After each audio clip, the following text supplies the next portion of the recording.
Assalamualaikum warahmatullahi wabarakatuh. Hey everyone, how are you? I hope you guys are healthy.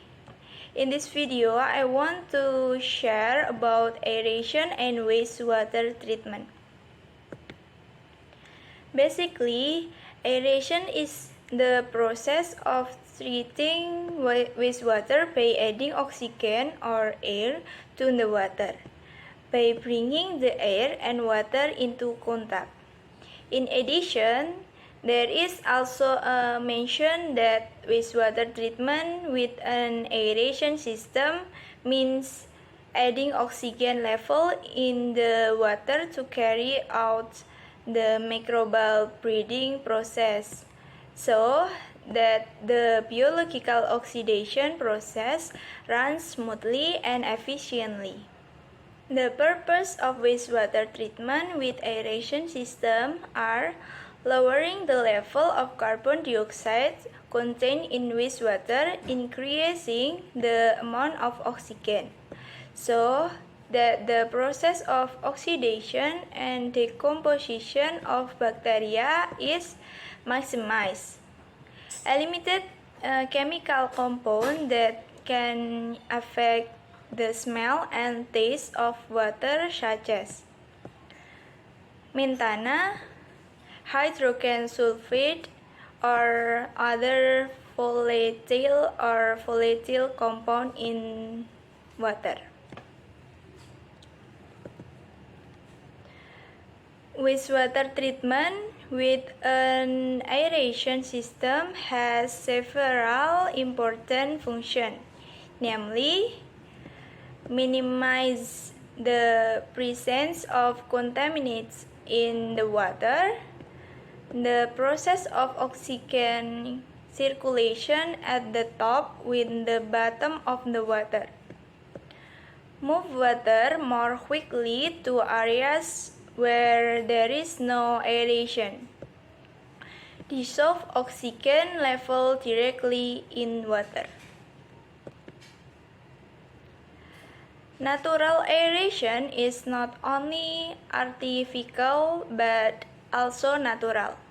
Nature itself is able to aeration naturally. The fact that usually appears in river when the water flow is a naturally occurring aeration. In areas where there is a lot of foam, there is a lot of aquatic biota such as fish. Why so many fish? Because in this area where there is a lot of foam, it contains a lot of dissolved oxygen, which is much preferred by aquatic biota. Earlier, there were examples of natural aeration, and now we turn to artificial aeration.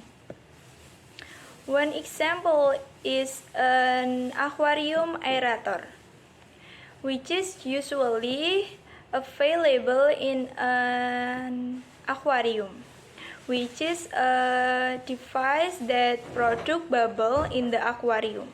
If we do an experiment by turning off the aerator in the aquarium for a day, what happens is that the water in the aquarium will be coldly and the fish will be die quickly, because the amount of oxygen in the aquarium will decrease. Because the function of the aerator is to pump dissolved oxygen into the water, the amount of dissolved oxygen is boosted. In clear water, the water quickly is not necessarily good and drinkable. It could be that in clear water there are many ions that are not good because these ions are invisible when seen with the eyes. These ions cannot be filtered out because of their small particles, then the water must be aerated. Aeration can help dissolve ions to be oxidized. Water foam on ocean wave is an example of a natural form of aeration. When the wave hit land on beach sand, there is something to do with the seawater aeration system.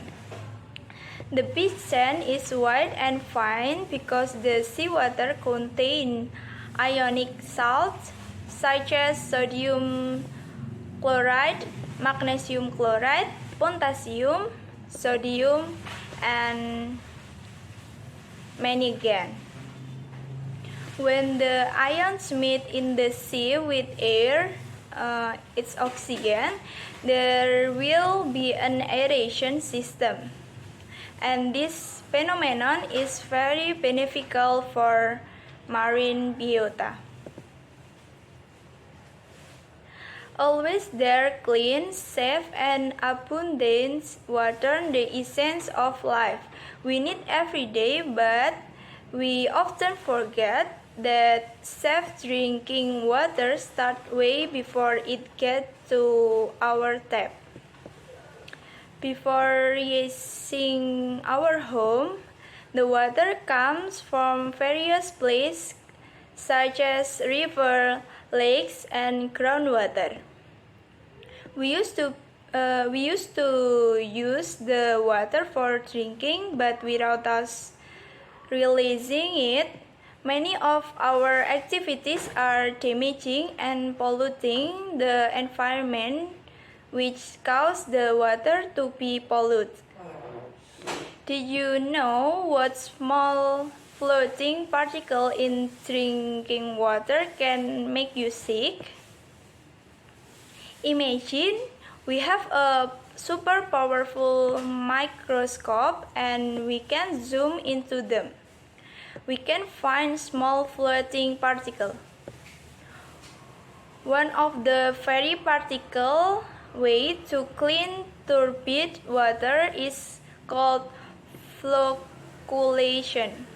Flocculation is the process in which colloids aggregate or come together to form larger particles called flocks by the addition of a chemical called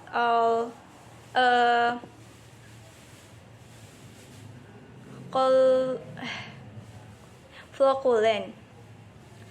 Typical flocculants include alum and Varex because they work well with high turbidity fluid mixture. This is flocculation work. Firstly, we need to collect some muddy water into beakers. That left is our control, which will remain untouchable, and on the right, we'll add 3 ml of prepared flocculate solution. Then stir it 2 minutes and wait. Look, the colloid and turbid water on the left may never settle, whereas with the addition of just a little bit of flocculant, the water on the right became clear. In order to make this water potable, it will require skimming and filtration and maybe some addition treatment. This is the way to make that water can drink. The first process is screening. By passing water through mass screening, we stage water with an other large foreign object. The air takes some odors and gets from the water and allows some dissolved metal salt to spread the be filtered out. We add We add air by cascading the water down at our spraying in it into the air or bubbling air through it. At this stage, there are still some fine pieces of matter suspended in the water along with color and bacteria. Step 2 is coagulation and flocculation. After being mixed with iron or aluminum sulfate and assisted by stirring, it will react with the ingredient in the water. This process is to reduce turbidity in water. Step 3 is clarification or sedimentation. On the sedimentation settled to the bottom of the tank, it must be removed or it will accumulate and cause problem is the next step. Sediment is removed very slowly by being pumped out.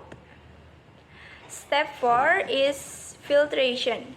This filtration process is necessary to remove any remaining particle. The water is slowly filtered through with very fine sand. Direct filtration and disinfection may be the only process required for safe drinking water. Coagulation is the addition of chemical of disrupt the electrostatic forces of non-precipitating solid. A coagulant chemical usually have a positive charge, which binds to the negatively charged particle in the water. Now to release them and allow them to stick together to form tiny clumps of particles called microswarms. In most cases, chemical reaction occur in a fraction of a second, so it is important to the coagulation is dispersed quickly and evenly to encourage as many particle collisions as possible. Since this process relies on chemical reaction, some consideration should be given to the temperature of the water. For example, colder water is usually slower. Thank you. That's my presentation about aeration and wastewater treatment. Thank you for watching. Wassalamualaikum warahmatullahi wabarakatuh.